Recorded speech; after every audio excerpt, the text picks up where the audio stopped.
তো হ্যালো বন্ধুরা, আশা করি তোমরা ভালোই আছো।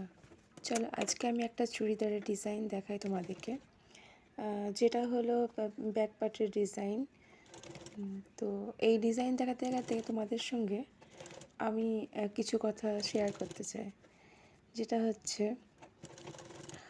আমার এই দর্জির কাজ আর বা বলো পার্লারের কাজ, এগুলো আমার সবই শখের কাজ। কিন্তু আমার যেটা ছিল স্বপ্ন সেটা হচ্ছে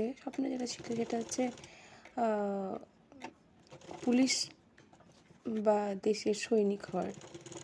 কিন্তু সেটা সফল হয়নি, কারণ আমি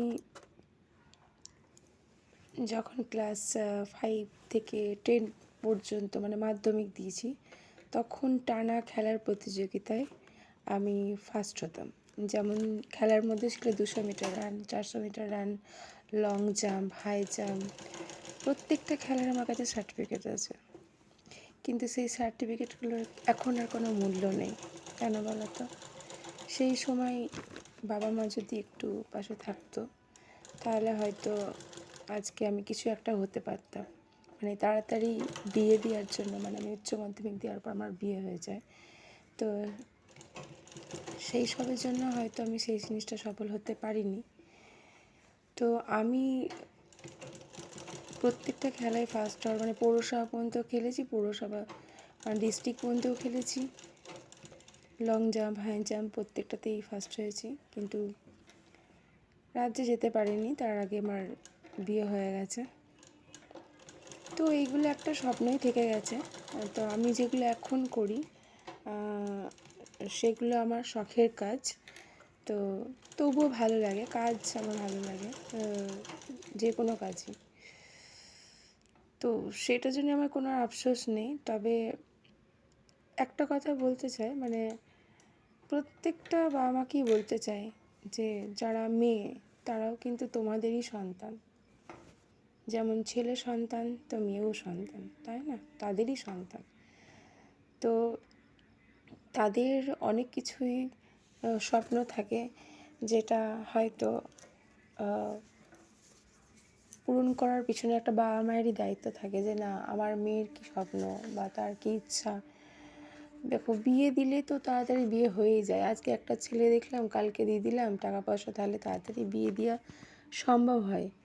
কিন্তু একটা মেয়ে যদি তার ভালো রেজাল্ট থাকে, ভালো প্রতিভা থাকে, সেটাকে আরও একটু এগিয়ে নেওয়ার জন্য, আরও এগিয়ে নিয়ে যাওয়ার জন্য একটা বাবা মায়েরই পুরোপুরি দায়িত্ব থাকে সেই জিনিসটাকে সফল করার জন্য।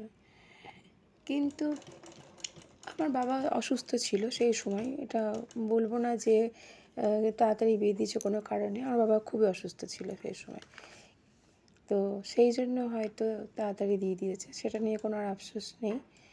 আমি এখন যেখানে মানে কাজ করি, যে কারখানাতে, সেটাও আমার একটা নিজের বাড়ির মতো এই কারখানাটা। তো সেখানে আমার খুব ভালো লাগা জায়গা। তো সবাই স্কুলে যেমন স্টুডেন্টরা পড়াশোনা করে, তার মতনই লাগে আমার কারখানাতে, যে স্কুলে যাচ্ছি আবার ছুটি হয়ে যাচ্ছে, টিফিন খাচ্ছি, এরকম টাইপের।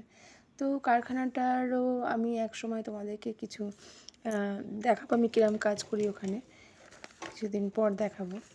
তো যেটা হলো আসল কথা, যে একটু সাপোর্ট করবে যারা মেয়ে আছে, যারা খুব ভালো প্রতিভা, সেই মেয়েদেরকে বাবা মাকে অনুরোধ করছি যে তারা সেই মেয়েদের পাশে থেকো।